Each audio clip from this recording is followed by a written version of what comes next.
नमस्कार। त्रिभुज के चैप्टर नंबर 6.2 का 8वां और 9वां क्वेश्चन करेंगे आज हम लोग। 8वां क्वेश्चन हम बोर्ड पे लिख रखे हैं। क्वेश्चन में क्या है आइए देखते हैं। हेल्स प्रमेय का प्रयोग करते हुए सिद्ध कीजिए कि एक त्रिभुज की किन्हीं दो भुजाओं के मध्य बिंदुओं को मिलाने वाली रेखा तीसरी भुजा के समानांतर होती है। यह एक मान लीजिए त्रिभुज है ना, त्रिभुज ए बी सी, इसकी मध्य बिंदु डी और ई है। यह डी रेखा, यह जो रेखा है यह रेखा तीसरी भुजा के समानांतर है। यही सिद्ध करना है। तो इस चीज को हम कैसे करेंगे, हमें ज्ञात है, क्या लिखें यहाँ पे, ज्ञात है, क्या ज्ञात है कि त्रिभुज एबीसी में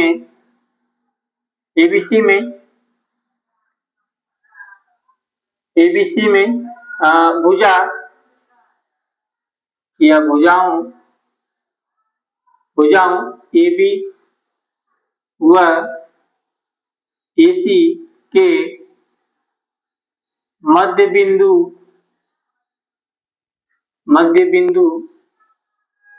क्रमशः डी व ई है कि नहीं। जब हमको ये मालूम है कि ये त्रिभुज है और ये तीसरी भुजा और ये जो रेखा है तीसरी भुजा के समानांतर है, सिद्ध करना है। तो ए बी भुजा और एसी भुजा का यह डी और ई मध्य बिंदु होगा, है ना। तो हम क्या कह सकते हैं, जब ये थेल्स प्रमेय का प्रयोग करेंगे हम लोग जब ये मध्य बिंदु है तो हम कहेंगे कि एडी जो है, यह एडी जो है किसके बराबर होगी, डीबी के। समीकरण नंबर फर्स्ट मान लीजिए, है ना। और एई जो है ईसी के बराबर होगा, ये समीकरण नंबर सेकेंड मान लीजिए। तो हम क्या कहेंगे, समीकरण नंबर फर्स्ट व सेकेंड से, तो हम जानते हैं यह एडी अपॉन डीबी बराबर कितना कर दूं, 1, क्योंकि इसको बराबर बराबर अनुपात में विभाजित करेगा। तो यह वाली भुजा, ये डी एडी और डीबी, यह दोनों अगर ये मध्य बिंदु है तो यह दोनों बराबर विभाजित हो जाएंगे।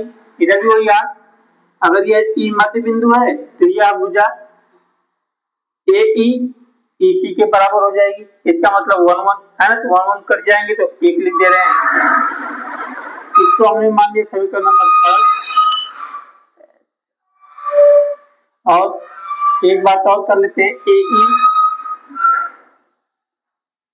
एई अपॉन ईसी, इसको भी लिख देते हैं 1, है ना, क्योंकि अनुपात में बराबर है।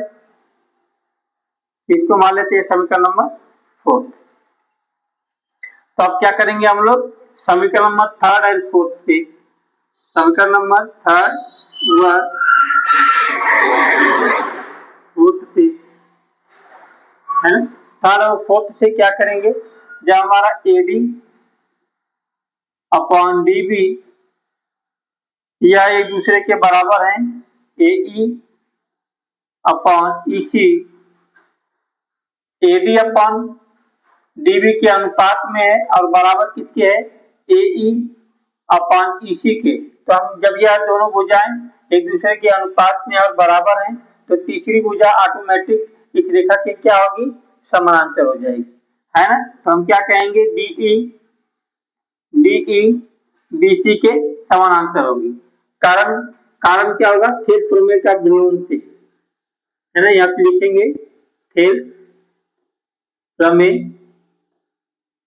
के विलोम से, है ना, विलोम से। आ जाते हैं अपने अगले क्वेश्चन पे। कोई भी डाउट होगा तो कमेंट जरूर करिएगा, कहीं भी दिक्कत होगी कमेंट जरूर करिएगा। हर समस्या का हल कमेंट है, कमेंट करेंगे तभी हम जान पाएंगे कि क्या चीज त्रुटियां हो रही है। कमेंट तो बहुत जरूरी है। आ जाते हैं अपने 9वें क्वेश्चन पे। आ जाते हैं अपने 9वें वाले क्वेश्चन में। क्या क्वेश्चन में क्या रखा है कि एबीसीडी एक समलंब है जिसमें AB और DC समांतर तथा इसके विकर्ण परस्पर बिंदु O पे प्रतिच्छेद करते हैं, है ना, प्रतिच्छेद करते हैं। तो ये बात हम भी लिख लें, हमें ज्ञात है, यहाँ पे लिखें ज्ञात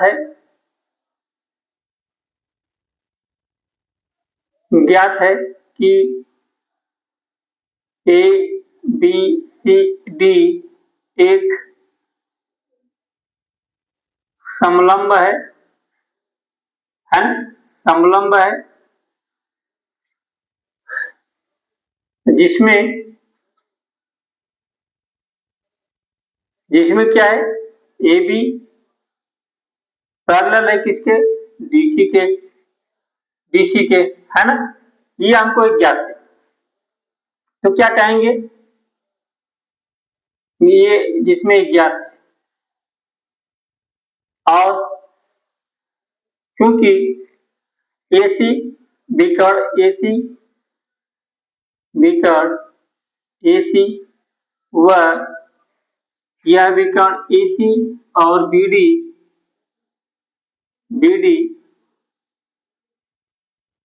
प्रतिच्छेद करते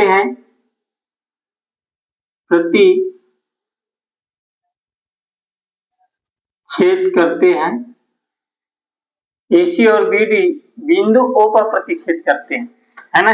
सॉरी यहाँ पे लिख लेंगे क्या, बिंदु O पर, सॉरी यहाँ पे लिखेंगे बिंदु O पर प्रतिच्छेद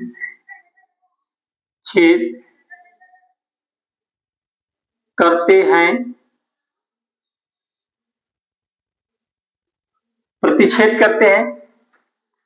है ना। जब प्रतिच्छेद करते हैं AC और BD विकर्ण O पर प्रतिच्छेद करते हैं तो हमको क्या करना पड़ेगा, यहाँ से हम तो समलंब चतुर्भुज के बारे में पढ़े नहीं है, हम त्रिभुज के बारे में पढ़ रहे हैं।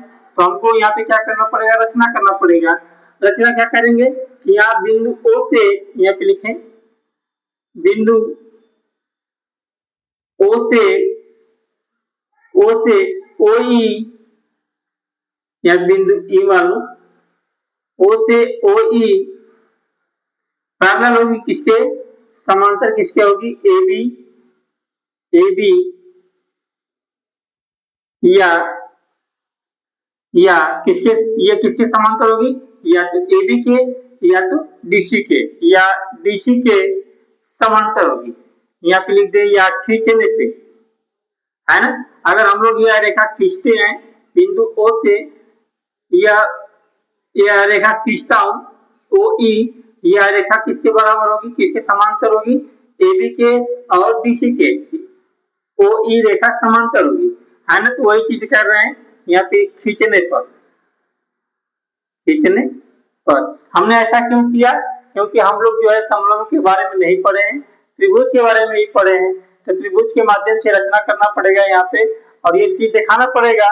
जब हम लोग ये रचना करेंगे OE तो यह एक त्रिभुज बनेगा, एक यह त्रिभुज और एक यह त्रिभुज, है ना, दो त्रिभुज बनेंगे। त्रिभुज तो ऐसे कई तो बनेंगे, लेकिन क्या है, यहाँ से यहाँ रचना करूंगा तो एक ये त्रिभुज बन के तैयार होगा और यह एक त्रिभुज बन के तैयार होगा।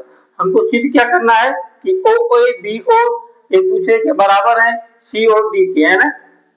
क्या सिद्ध करना है कि AO और BO यह बराबर है किसके, CO और DO के, ठीक है, यही सिद्ध करना है। तो हमने क्या किया, यहाँ से रचना कर दिया और यह रेखा जो है AB के और DC के समानांतर है, ये चीज कर दिया। अब आगे हम लोग आते हैं क्या, त्रिभुज आते हैं, त्रिभुज ये रचना कर दिया तो हमको ये त्रिभुज में आ गए। इस त्रिभुज में कौन त्रिभुज है, त्रिभुज ADC में, त्रिभुज ADC में, है ना। ADC में क्या है, हम जानते हैं कि OE किसके समांतर है, DC के, यहाँ पे लिखेंगे OE समांतर है किसके, DC के।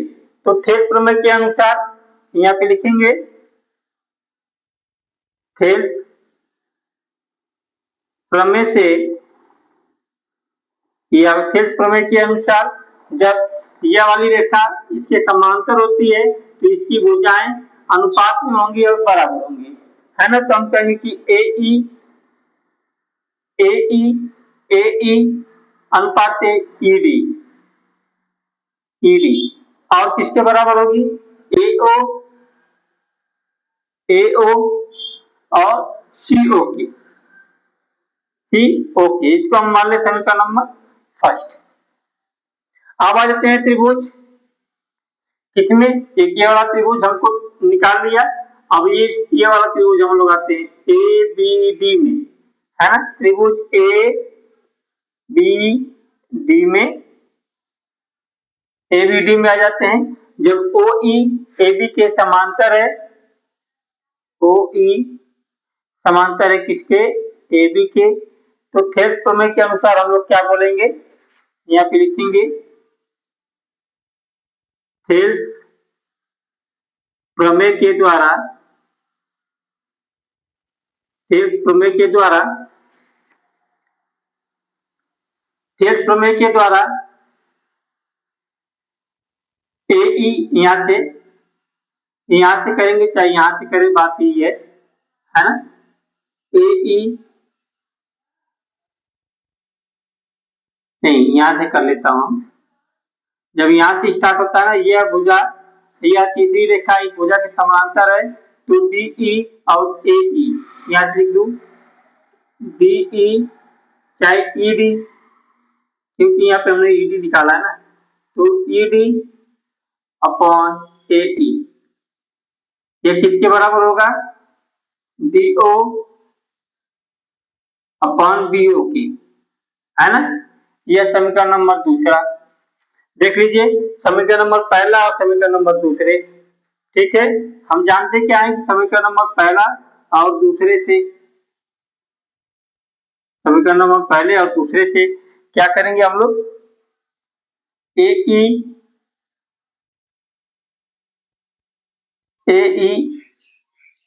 अपॉन ई डी किसके बराबर है, ए ओ के और सी ओ के। और यहाँ पे देखेंगे ईडी यहाँ पे किसके बराबर है, बी ओ, और एडी किसके बराबर है, डी ओ के, है ना। जब ये एक दूसरे के सारे बराबर है, समांतर है, तो हम क्या कहेंगे कि ए ओ और ए ओ बी ओ, ए ओ इसको यहाँ कर दो, इसको यहाँ कर दो, बात वही रहती है, बी ओ और सी ओ अपॉन डी ओ एक दूसरे के अनुपात में होंगे और बराबर होंगे। यही हमको प्रूफ करना था और ये प्रूफ हो गया, है ना। अच्छे से क्वेश्चन को समझ लीजिएगा। क्या है कि ना, यह समलंब है, समलंब हमको पढ़े नहीं है तो समलंब के बारे में नहीं जानते हैं, तो त्रिभुज के माध्यम से हम लोग इसको हल करेंगे, क्योंकि त्रिभुज का चैप्टर चल रहा है, तो त्रिभुज हम लोग पढ़ रहे हैं प्रमेय, उस प्रमेय के द्वारा इसको जो है कि हल करना है, तो क्या करना पड़ेगा हमको, यहाँ पे रचना करना पड़ेगा।